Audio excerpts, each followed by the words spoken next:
So it's like we have that with thoughts and they don't change. So those thoughts will influence who you are. Hey, welcome back to Too Hard, Too Fast, the podcast with strong opinions about things that we may or may not know too I know much about about. I in messed it order up. to broaden perspectives. Perspectives. Today's Thursday. We're continuing with life coach Jesse. We're going to see how he became a life coach, a legit life coach, and not just your Yep. Instagram positive message. Um, we're also going to ask Judith that hard question. Who are you? Who am I? It doesn't seem hard, but trust me, coming up with the answer is pretty hard. And I enjoyed this, a little bit into the process that Jesse does. Judith, what do you think about this episode? What should people looking forward to? I think they should look forward into actually looking forward to growing themselves. Whatever is stopping them from getting to that next level, they should seek help. Whoever that is, but make sure you do your research. And we definitely talk about that more. So sit back, buckle up, and let's go. Too hard, too fast. Boom. Welcome back. Welcome back. Welcome to Too Hard, Too Fast. Too hard, too fast. Too hard, too fast. Too hard, too fast. Welcome to Too Hard, Too Fast. Hey, welcome back to Too Hard, Too Fast. This is a show with Jorge, the Warm, and the Sisters Warm, Judith, and me, Life Coach Jesse. If you want to hear some funny stories, get to know what life coaching is about, get good laughs, maybe learn something new, join us and make sure that you follow me at Life Coach Jesse and also follow Too Hard, Too Fast. Take care. Thanks for that extra plug for us. Woo. Yeah. Boom. The podcast of the century. Right. Judith, I think it's about time to get into the life coach thing. So Judith, how did you meet Jesse? And then we're going to talk about Jesse's background into going into life coaching. Okay, so prior to Jesse, just a quick backstory about myself is I did take life coaching with someone else. As much as it helped me when I took life coaching with another life coach, they weren't going the direction I wanted to go. I wanted to go more Christian based, more God first based. So to be honest, I was praying. I believe in God. I pray. And I was praying for a while to meet a Christian life coach.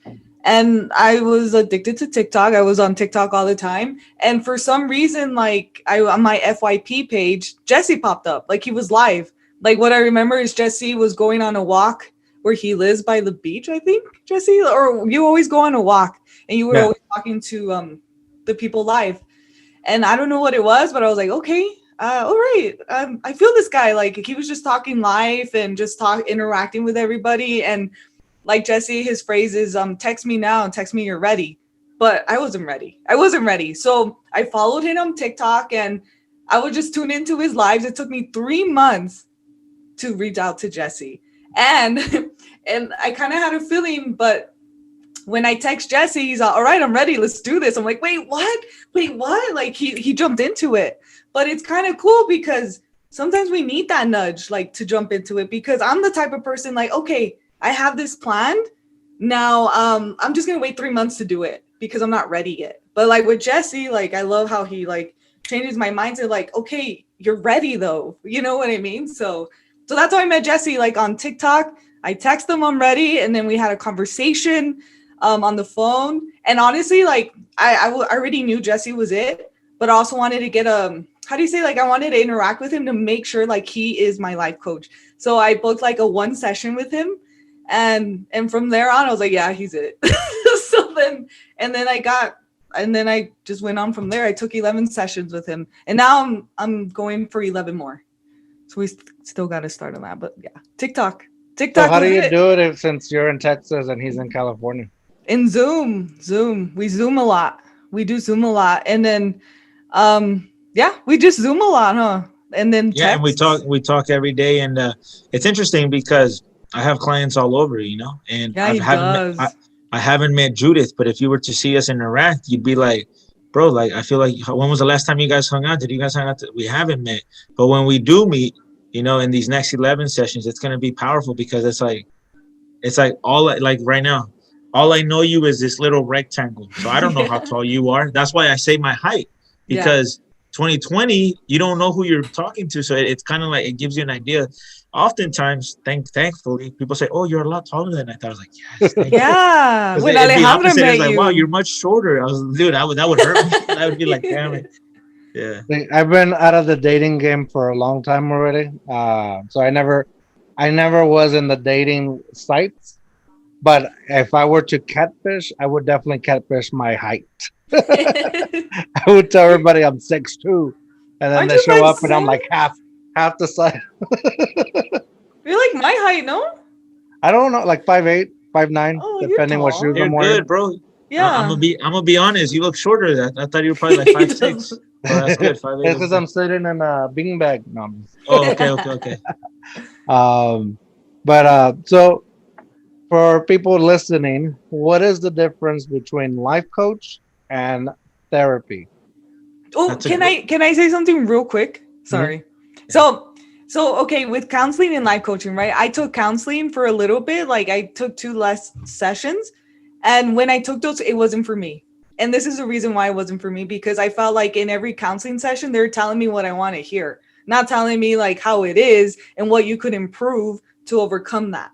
So that's why I choose a life coach, and that's why I chose Jesse. Like we hit it off, you know.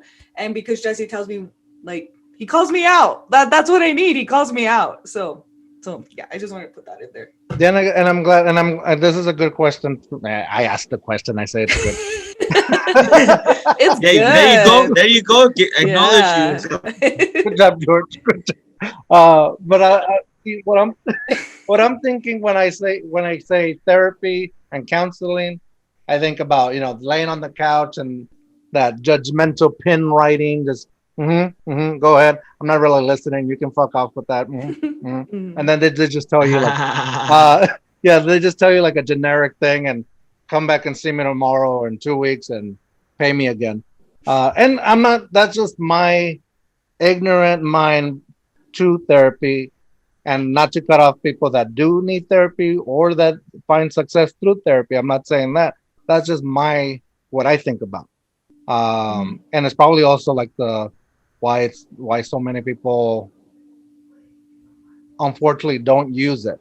And when I think of life coaching, and again, I'm gonna say this is my thought. Life coaching to me is very much the imagination I'm getting in my head, or the image is a lot of like, yeah, you can do it. Yes, whatever. Let's go. Like, you want to lose weight? Do it.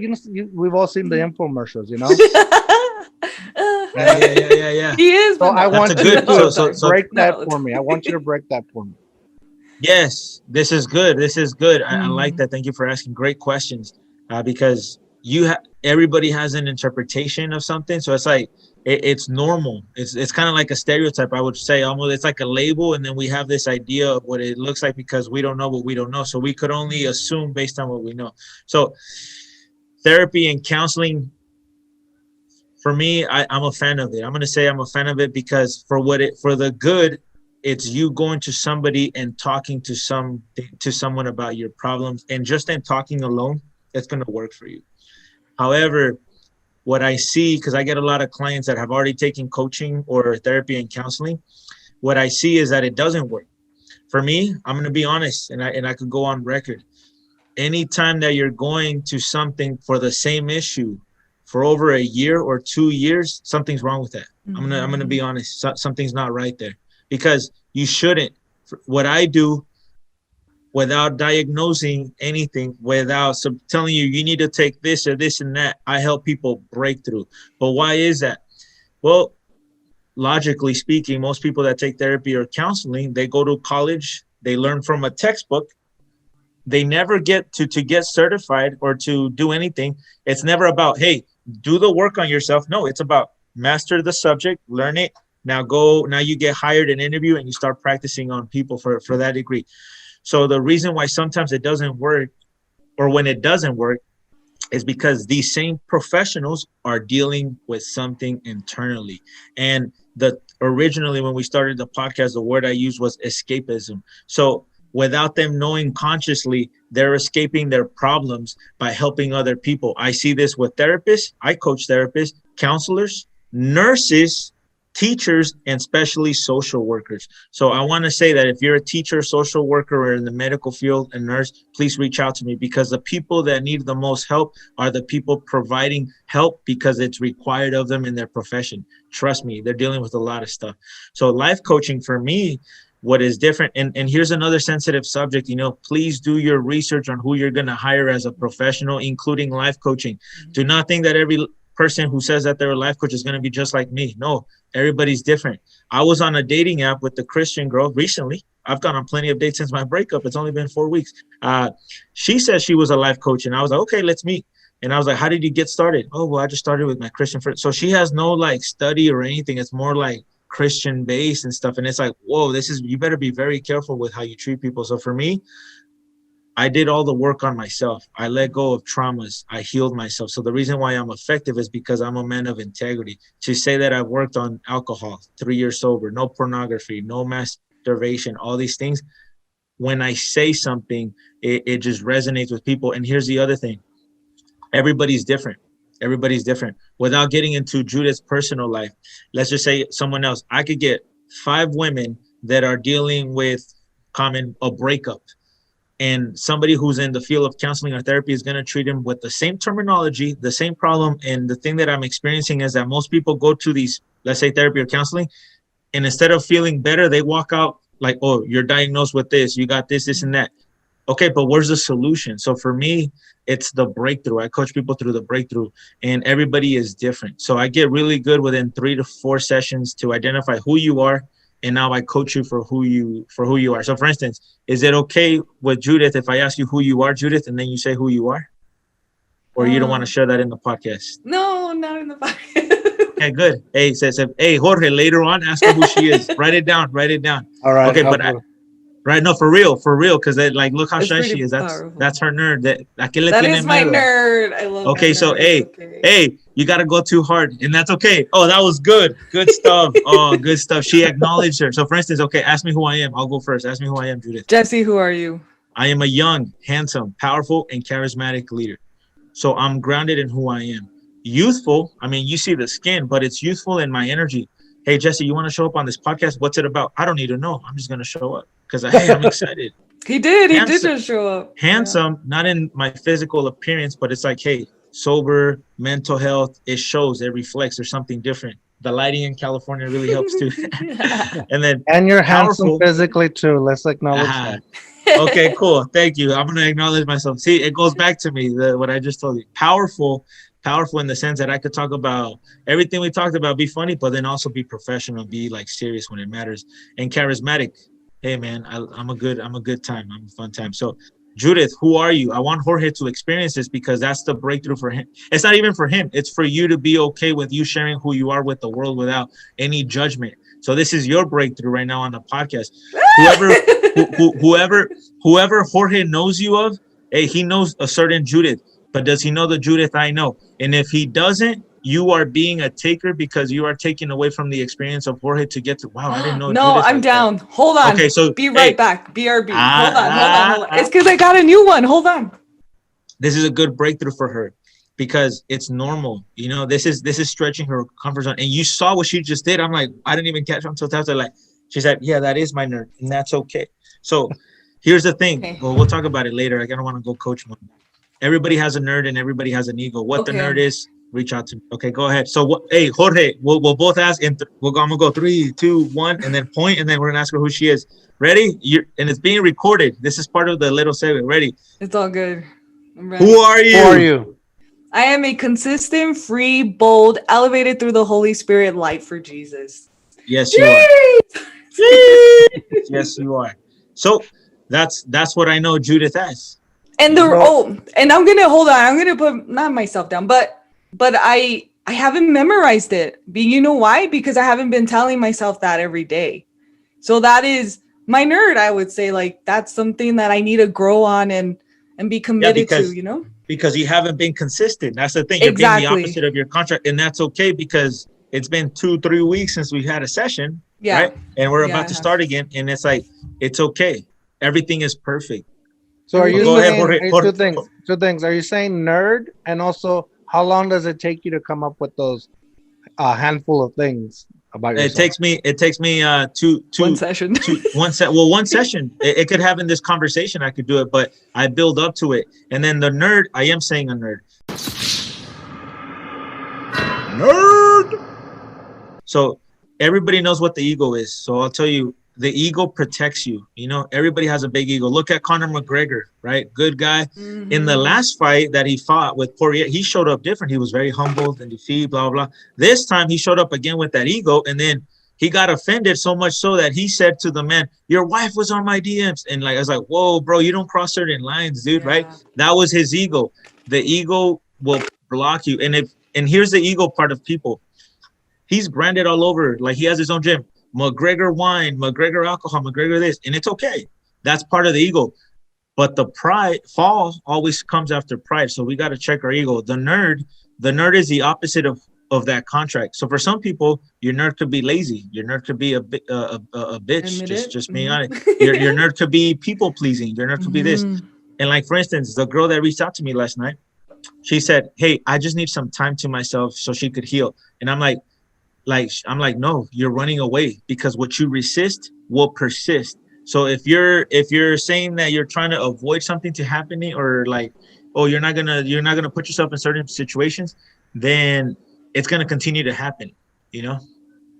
So you can't have both, right? You can't have too much of both. You can't have too much ego or too much nerd, because it feels like both of them will hold you back in a sense. Yes, you could have an ego. It's okay. It's healthy. It's healthy to have an ego. It's okay. Egos are good. The nerd is good. But what I teach the people is to embrace it.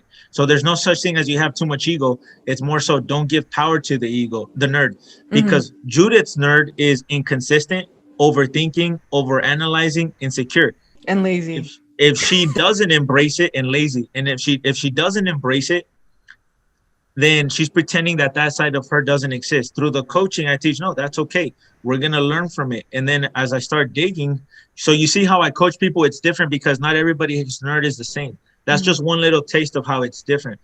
So to answer your question, my coaching is, I break you down to who you are, and then I coach you up. And you said one of the things, well, you have the idea that it's like motivational stuff. No, it's not anything cheerful. It's honestly, it's real talk. It's real talk. And he called you out, which is really good. To be honest, most of my sessions are at nighttime, because that's a time that people can't sleep. At nighttime, they're dealing with the inner conflict. One thing you should talk about too, Jesse, is your NLP certification. Oh yeah, so I'm NLP. That's what I coach people on through the emotions, anxiety. What does that mean? Anger, neuro, brain, linguistic, language, programming, your beliefs. So I have the ability to coach people, and I mean, if you want, you could say that rewire people's beliefs and thinking to something else. Now, the reason why I love what I do is because there's people that use this to get what they want and manipulate, you know, and it shouldn't be that way. You know, they could even use it to have people come back for more coaching, so they could pay more. They could pay more if they could pay for more. That's not how I operate. I am a Christian man. What that means is like freedom of will. So Judith comes to me, or a client XYZ comes to me, I just help them let go of their nerd and heal, so they could go on and live their life, whatever it is that they want. Bam, go do your thing. If you need to continue coming back to me, there's something wrong. There's something wrong with me. I'm not delivering. You should only come back to me when you leveled up and you're like, hey, now I'm dealing with this. What's next? Well, how did you become a life coach? How did you go? First of all, what made you want to decide to be a life coach? And the process to actually becoming a life coach. And I say that thinking about those people, and like a person that you mentioned that you met that also labeled herself as a life coach. Social media, Instagram, we all see everybody labeling themselves as, I'm an entrepreneur, I'm flying private jet, I'm a life coach. And when you ask, well, how are you a life coach? I post cute little positive sayings on my Instagram, and then pay me and I'll tell you how you can be happy. Yeah. And it's kind of shady. So, and there's shadiness with everything. There's crappy doctors, there's crappy teachers, there's crappy in every field there's a scammer. So Yes. That's why, and George, like, even the other girls I met, like, through Jesse, because we have, like, a group call every Monday. Like, that's why it took us a while to go with Jesse. Like, it took me 3 months to go with Jesse because, yeah, again, like you're saying, like, there's scammers. Like, you have to be really careful of who you choose. But also, you have to make sure you get along. Yes. Yeah. So feel that's that. all those are great questions, and I'm glad I'm on this so I could address it, because here's the thing. Let's just say life coach. One thing, social media just started becoming big. I remember back in my day there was AOL, AIM, right? Net zero. So it wasn't like we had access to the whole world. And then we transitioned to the MySpace days. A good question would be, what was your MySpace username? Right? Mine was J Cruz Mexican Baller. I remember that one. That was my email, right? I always have that as an icebreaker. And then now social media, we're all connected to information. It's good and it's bad. It's bad because there's a lot of scammers, misinformation, but it's good because then you total strangers like me and Judith from opposite states could connect. So yes. So how did I get started? I always knew I was going to be some sort of in this industry of helping people. I didn't know what a life coach was, right? I got introduced to personal development at 16 through the Secret, which is like the law of attraction type of thing. My uncle played a DVD on Thanksgiving, November of 2006, and that got me like interested in personal development, Tony Robbins, etc. So I always knew I wanted something like that, but I didn't want to be a motivational speaker. How I got introduced to life coaching is I took the program myself, and then for 12 months in a row, I served, getting my experience. And what I mean serve is literally, I didn't earn a single dime. I was going there, forget about my work. I was not making any money, just enough I was living at home, but I was healing, letting go. Then I started practicing it on my own because I realized that in these life coaching programs, or in a lot of programs, they're held to a way where you have to be politically correct, meaning they can't talk about faith. So there was always something missing. Most of these people would go to these trainings and they drink the Kool-Aid, they feel good, but then they fell off. For me, I was one of those. I realized, why is it I'm always empty? If I have all this coaching in me, where's my life? What does it show? I realized I didn't have a relationship with God because they didn't talk about it. So it's like kind of like, oh, you don't need God. No, for me, I think you do. For me, if my client thinks not, okay, great. But then all these other emotions. So there's a difference between life coaching and the NLP. The life coaching is more interpersonal. I could get real with people and get to the root of things. NLP, laser, surgical. And when people that know what life coaching is, like for instance, people that have taken life coaching and then have also taken the NLP program, and then they say, oh, now I see what you do. Man, that is great, because when you combine both, and it's powerful, because sometimes people are dealing with things and to just go straight to it, I could do that, but it's not effective. You need to build a person up. So for me, I've been life coaching since 2014. And the reason why I got into it was when I took the program, my ex at the time, she was volunteering so much. And I was like, why are you doing that? They don't even pay you. Why don't you apply it to your own life? Like, do that. And then I was like, well, let me go check it out. Let me go see the serving. It's free to volunteer. I started doing that. I got the experience. And then guess what? I became what I just said, a codependent. I was going through the coaching program. So because I went through the breakup, that relationship, my ex cheated on me 4 times in the first month, and I took her back and I tried to make it work. But see, it just goes to show how much life coaching works. But the NLP that I have works even more in the combination, the fact that I have a relationship with God, etc. So I would go through for 12 months. After taking the program for 3 months, I would go to coach. I would for weeks. It's these programs that is like nonstop. And I realized that I was codependent on it. I needed the coaching more than the coaching needed me. And I was using it to try to heal, try to forget, try to numb, etc. So then the best thing that happened was somebody told me, one of the leaders of the program said, hey, you know what, Jesse, we're not going to allow you to come back because all the things that you're creating is through the program. You need to go live your life. To me, I took it personal at the time. But then I realized it was the best thing because somebody saved my life. I then saw God, and then things started happening. And then I got into NLP, and I've only gone uphill. So now it's like I'm very effective with the coaching I do. And I could relate to people on a personal level. There's no judgment. As a Christian man, I don't judge people. As a man, I don't judge people. As a coach, I don't judge people. And it's, if you on social media, I think people like Judith reach out to me because they see me always posting and they see me going live. And sometimes I call people live on the phone. So it's like, Who's doing that at no cost? Me, because I care for the people, because I feel that a better you is a better world. And one day I get to have children and it's going to be a better world, because I made an impact in someone's life. That's how I see it. That's powerful. And that's way more than, I guess that phone call is way more than that picture on Instagram that's saying, hey, today's going to be a great day because you read this. It irritates me. It irritates me because it's going to get to the point now. I'm going to tell you, it irritates me, but I'm okay with it because like this podcast is, let's just say 10 people or 100 people. Let's say 100 people listen to this podcast. 100 people are going to be more educated as far as like, just because they're posting positive stuff, that doesn't mean anything. And what I coach people like Judith, it's one of the things that's the wheel of life. I don't have it here, but on social media, people always post the top 3 areas of their life that they're doing good. It could be, hey, they're making a lot of money. But in reality, I guarantee you, they only had a good month. Mm-hmm. Or the stimulus checks came in and they're just like balling, right? They're flexing. Yeah. The other one, the relationships. People post the marriage. Oh, I'm out here with the dinner, happy anniversary. But they don't post the 5 fights that got to that one picture. Mm-hmm.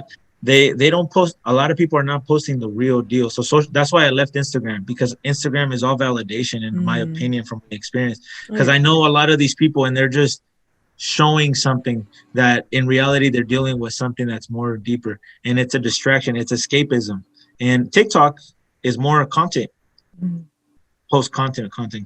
But yeah, that's one of the things that differentiates coaching. How long have I been doing it? And between counseling and therapy. If somebody was to tell me, do you encourage therapy and counseling? Absolutely, because it's going to do you good. Yeah. Well, you were talking about, how you were living at home. I was thinking, I want to ask, how was telling your family that you're going to be a life coach, and thinking about, when I say your family, telling la familia, raza, I'm going to be life coaching. Yeah. Míralo, ya está en el Instagram. ¿Qué se cree? And here's the thing. Obviously, Latino culture, they know your laundry and they hold you accountable. There's a saying called Mexican crabs, right? And it's true. Mexican crabs, like you put them in a bucket and they one gets out and then the other brings them up. So you don't have to put a lid on top of them because they just keep on pulling each other down. And that's unfortunate for our culture, that instead of cheering each other on, we break each other out. So for me, I cut out everybody. I moved out, and then boom, the coaching that I applied it in my life, and it just started taking over. So for me to be where I'm at now, it's a reflection that it's okay for us to sometimes because distance creates space for people to analyze their behavior, and then when they actually see you grow, it's like, wow, people start realizing what's going on. So it wasn't hard for the coaching wise because it's on social media and they follow me. So it's not hard. I've been very transparent.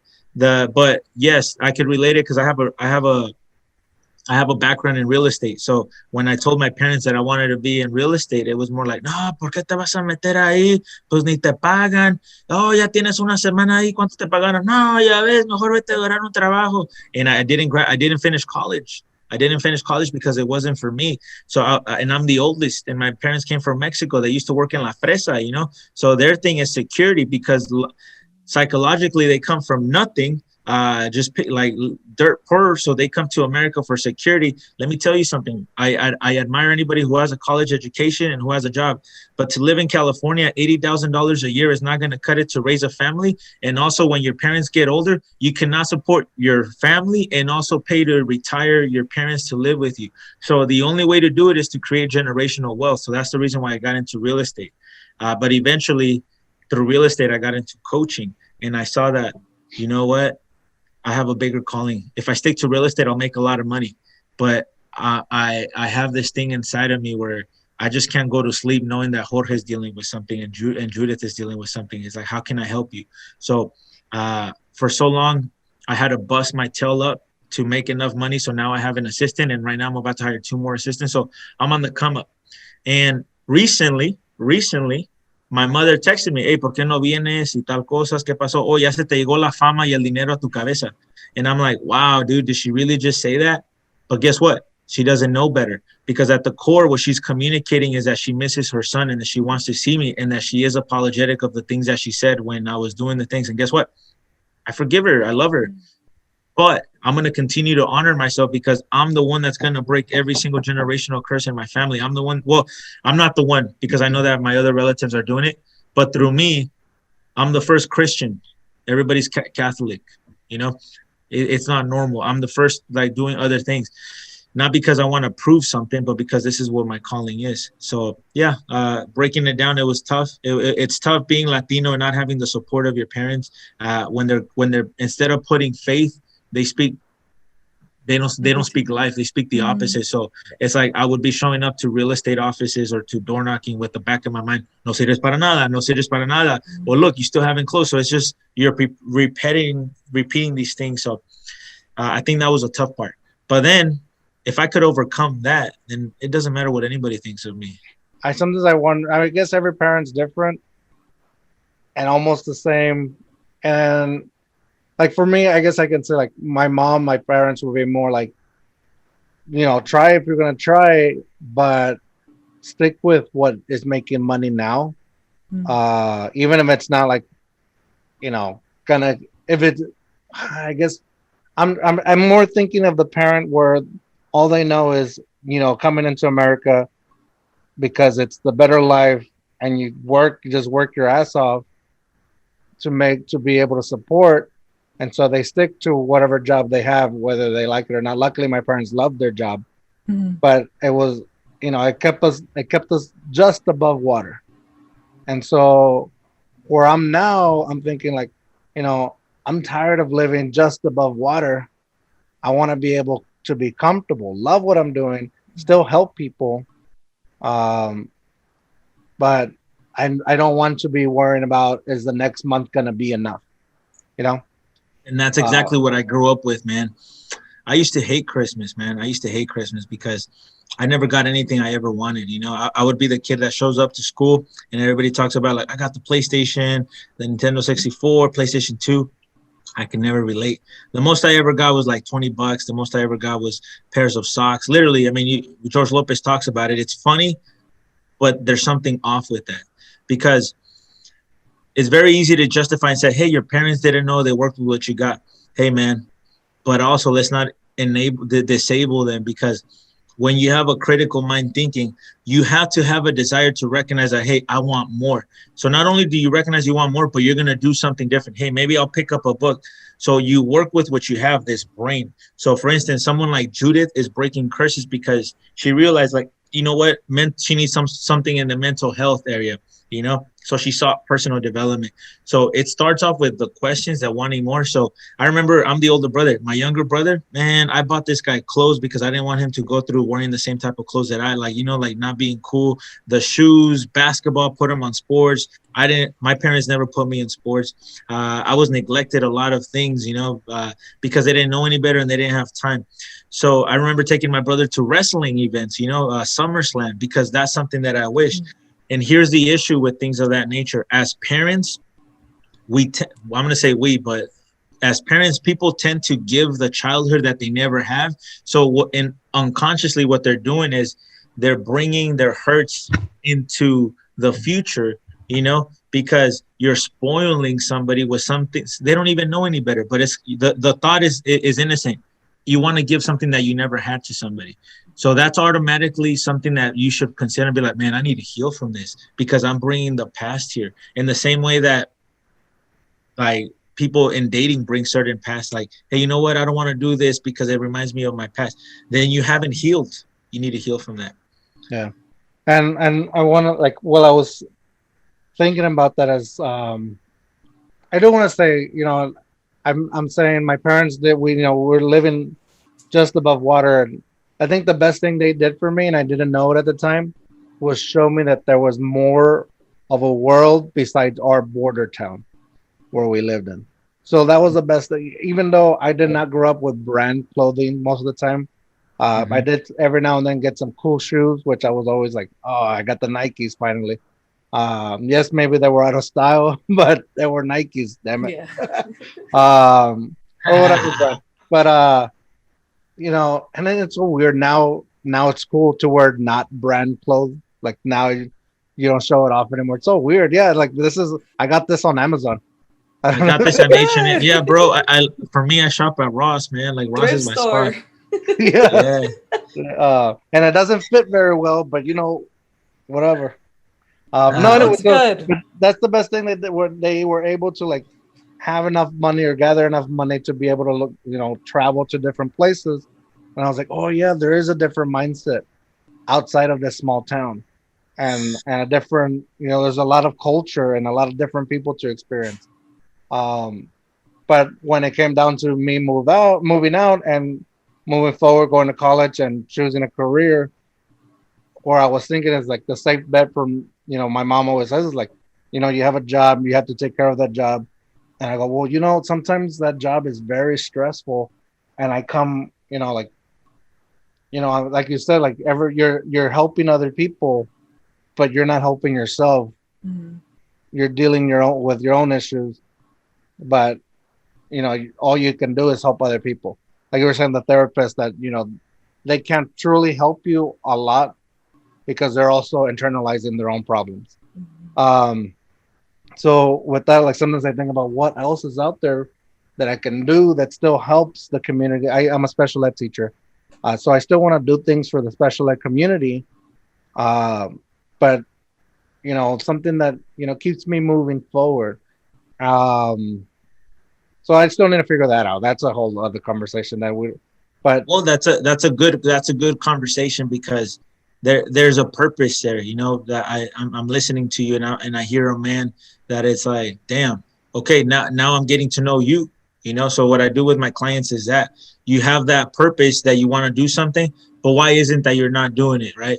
For instance, we all know how to get in shape and be in the best shape of our lives, but why is it that we eat and we do what we do? We all know how to be a millionaire, but we don't. How? Why is it that we're not? So through the coaching, that's what I help, because it's certain mind blocks. The human mind has 60,000 thoughts a day. 60,000 thoughts, and they're all rooted in core beliefs. So what this means is every single day, you remember back in our day, I say back in our day, I'm guessing we're all in the 30s, right? yeah. So so it's like back in the day they had this thing called rollover minutes, right? If you wanted free Oh minutes, yeah. you had to call somebody after. For me, I was with AT&T. You had to call somebody after 9 p.m. Nine. So if you were making a call Free. before 9 p.m., it really means that like you were like, hey man, you're costing me money. I really wanted to Yeah. talk to you Yeah, about say that. it quick or call me after 9. Yeah. Don't text me until after 9. Yeah, you remember that. So it's like we have that with thoughts, and they don't change. So those thoughts will influence who you are. So that's why when I was saying like, no, celebrate that small decision that you didn't, that you get, that it's been a month, because that one decision creates new thought patterns, creates new beliefs, and now you create a new lifestyle. So I think you're going to do a lot of good work for the special ed, with the special ed community. That's something that's hard, like that. Foster children is something that's dear to my heart, because these are people here in America, in our own place, that no one really considers or thinks about. I would really love to team up with Tim Tebow and Albert Pujols, the baseball player, because they do stuff for the special ed community. And I have a friend, because see, here's the thing. They're special ed by label. Talk about labels, but they're human, bro. They're human. They could teach you more than anybody could teach you, man, and just by being with them. And I'm a huge advocate of that. So let me know when you do something like that. I would love to team up with you on that, because these are people that it's like, bro, like if you would have just spent 10 minutes with them, it's like, to be honest, people that work with special ed, they get paid pretty good money. Let's be honest, they get pretty good money, but they should be paying for the experience, bro. The things that you learn, it's like talk about new perspective and humbling. Like life isn't as bad as you think, man. No. I mean, like that's why I love working with special ed people in general. I always say it's easier to work for their needs than work for the needs of other people that are not considered or are considered normal in that sense. I truly enjoy it. I just want to figure out how I can continue to move forward. But and the thing is, the other thing I say is with this podcast. This podcast, yes, it's super fun. I love doing it. Um, but when I came up with the podcast, or we came up with the thing, I told my actual co-host, Worm. I told him, like, I only want to do this if there's a way we can help other people. Like, I don't want to just do this and just just trash talk and come and drink on the podcast. Mhm. Like, let's figure out how we can help people. And so that's why we started integrating guests where that can, broaden our perspectives. I had no idea about life coaching. So when Judith presented this opportunity, I was like, yeah, that's something like I want to talk about. I want to learn about. And I'm sure there's so many people out there with the same uh, ignorant belief of, yay, this is life coaching. And what we did, we just broke that. You broke that for me. It's like, at least for you, life coach Jesse, you did that. Yes. Again, like Judith said, do your research and make sure they're not the yay and they're actual, hey, we're gonna get shit done kind. Yeah, and even with that, sometimes clients tell me, like, well, not clients, people who take my free seminars, my free workshops, they say, how come you don't post more videos about breaking it down and things? And I'm like, well, one, it's the people show up on social media for entertainment. So the fact that they're gonna listen to a 1-minute video, they're not gonna listen to it. So it's like for Judith, what Judith experienced in with the emotions, there's no way that I could communicate what you're gonna experience in that until you take it, which sounds kind of like, well, man, for some people, the ignorant people, well, not the ignorant, but people that don't know, they could be like, so you're telling me I need to sign up for something to find out what it's kind of like about?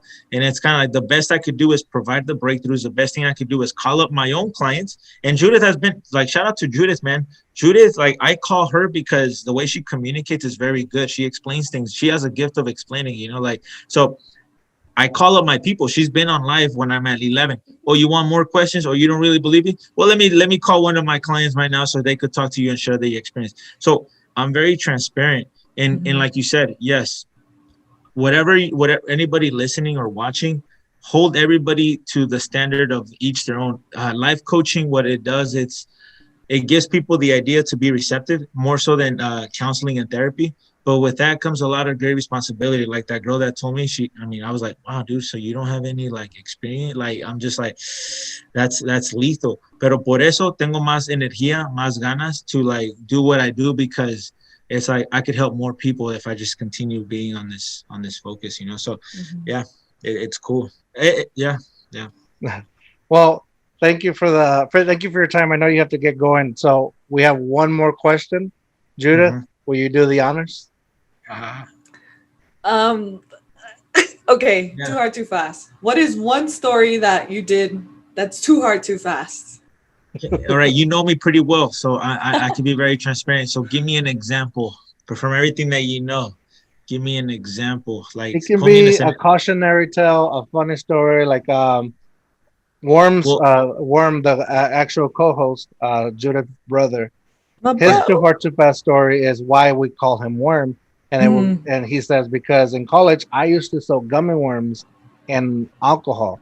And he will come into the dorm room. We were dorm mates. He'll come in and start, going too hard, too fast on him. And so he would think, oh, these are not like doing anything to me. And then, 5 minutes later, he's passed down down the hallway in front of someone's door. So the too hard, too fast came because of Worm. I came up with the term. We were at parties, and he would always have to go like, oh, I need to catch up, if we got there late. And so I would like lean into him like, hey man, too hard, too fast. Kind of like remembering, I got to take it slow. It's a marathon, not a sprint. Yeah, well, for me, I mean, and it doesn't have to be a drunk story. It could just be anything. Yeah. Well, no, dude, so it's like I don't really have too hard to stories now because I have all this coaching background, so I'm very mindful. So I have two stories I could say. I could say the like a professional, like more like on a relationship one, the recent one, and I could say a funny one. I would like to say both because now it's like I would like to send this podcast as story when you edit it, just the story part to my friend as an apology because he's like. It's funny. So do you guys want to hear the profession? Do you want me to end it with a meaningful one, or do you want me to start off with the funny one? Do both. Funny. Let's do both. I'll do both. No, but which one do you want me to? I'll do the funny one first. Oh, yeah, funny. Because just to show that I'm human. Okay, too fast, too soon. So my life. Too hard, too fast. Too hard to. Oh, it's a different story. No, Papa. You should have said nothing. It would have been an even better story. Nah, just like. No. Okay, so I am in a fraternity, so you could just imagine the stories. I've always been ahead of my time, so I've always been with having older friends. So I joined a fraternity. I was in college. I was 18, and I could never drink at the bar. because unless they slip me a drink and I have a baby face. I mean, look, I can't grow facial hair. So if anybody saw me with the drink, it was like, hey, what's up? Who gave you that? Get out, kicked out. So I developed the habit of pre-gaming and drinking a lot. Talking about a lot. I'm talking about when you go to Vegas, what you drink in one night, I could drink in 15 minutes. And then the way I thought about it was like, okay, well, I'm going to get all of it right now, too hard, too fast. Right. And then I'll sober up by the end of the night. It worked. There was this one time that I went out with my friend Minor, and I was drinking so much, and I was drinking in the back seat too, bam, bam, bam. But then we hit traffic going to downtown LA, to the club that we were gonna go, and I was like, oh man, bro, hey, and I was already drunk. Hey man, I really need to go pee. I need to really go pee. Pull over. There was no way to pull over anywhere. We were bumper to bumper. That you can't move. It was just bumper to bumper. LA traffic is terrible. And that night it was Dodgers. So when the Dodgers and Lakers play, terrible to go to LA. And there was a cop outside. I'm like, dude, I don't care. Let me get out the car. I'll pee outside. Bro, there's a cop there. It's like, who cares? I'm in a two-seater, by the way. On his friend's two-seater. Two-seaters, there's no space. It's like, nah, bro, I need to pee. It's like, here, man, take a cup. It's like, nah, man, I ain't gonna go. I'm not gonna pee in a cup, bro. I'm gonna overfill it. Nah, just pee there. So he hands me a cup. I pee in the cup, and I'm holding my thing like a manguera, right, like a hose. And I'm like, oh, I can't. And I'm like, bro, give me another cup. There's no more cup. I'm like, bro, open up the window. But he couldn't because it was just enough crack. And I was like, well, what do you want me to do, bro? So I said, here, bro, take the cup. Nah, man, I'm not going to grab the cup. Nah, man. And then he finally, like, we were going back. He reaches over to get the cup. And I thought he touched it and grabbed it. That thing just like... So hot cup of noodles, warm piss just fell over. Just fell over him, and yeah, man, he had every right to kick my ass. He had every right, and he's like, oh man. And in my mind, I'm in the back just laughing, just intoxicated, like that just happened, bro. I mean, that was a total too hard, too fast. Like that's a total douchebag. But the guy driving, he could have kicked my butt too. He's like, what? He spilled it all over your car? What? Let me see. No, it didn't. It didn't land on the seat. It landed all on his hair, on his thing. So my bro Minor was like, "Take me home, man. Let me out." So he turned it around. Fortunately for me, Minor is his name, Salvadorian. He's 5'5", so he's shorter. So he was cool, and he said, "Nah, man, do whatever you want. It's cool, man. No, it's cool." So Minor, I'm saying this publicly. I owe you an apology. I already said it multiple times, but it's good for me to be human and go on a podcast and say the story of the piss cup. Because man, trust me, if that happens to any of us, oh man, we'd be throwing heads. Man. Yeah, for sure. Or just so, just completely disgusting. Bro, it'd be like, dude, even if you take a shower, it's just gonna be like in your skin. And the recent one, too hard, too fast, is in the relationship. I went too hard, too fast. I was desperate to be in a relationship with a woman who's Christian, and I found one. It went good.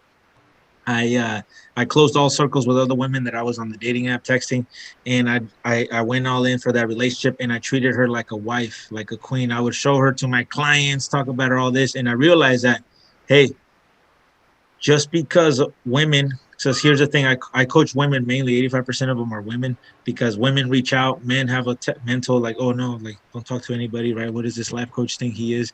I treat women with respect, and I was being a husband to a woman that deserves to be treated with respect, but it takes time. I shouldn't have gone too fast, too hard like that, because it takes away from it. When something's given to you so soon, you don't take it for you don't value it, right? So that's a story for anybody that's in dating. Be mindful of going too fast.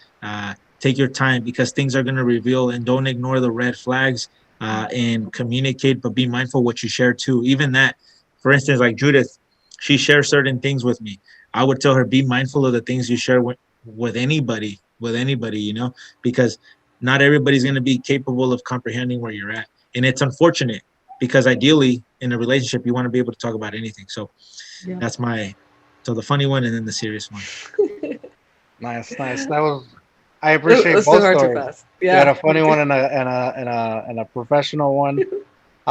So with that said, we're going to close it out. For anybody that wants a free consultation, reach out to me. My number is 562-285-5564. Just text I am ready. 562-285-5564. Follow me on all social media, especially TikTok at Life Coach Jesse. And for anybody who wants to, because there's been people that's been saying this is a good podcast. I've had one person stay through the whole time here. So That's for anybody, cool. follow Shout out to her or him. Or him. Follow Judith with Judith with love, and then follow my brother Jorge and his podcast. And we're gonna put all the links in the description for you. So anybody that wants to contact Life Coach Jesse. We're closing out the podcast. Another podcast down the drain. Lady Worm. I don't know. Just kidding. Judith, what do you have to say? Sister Worm. Sister Worm. Oh, that's a better one. Sister Worm. Sister Worm. What do you have to say? Overall, I'm so happy to be here to co-host, and I'm so happy we brought Jesse on and for George to meet him. I wish my brother was here to meet him too, but maybe they'll meet in the future. We never know. Yeah, let's do another one with more in depth and the funny picture. We didn't do the funny picture. Oh, okay. We'll do that in a little bit. Okay. But so with that said, remember, dare to be you, dare to be weird. Bye.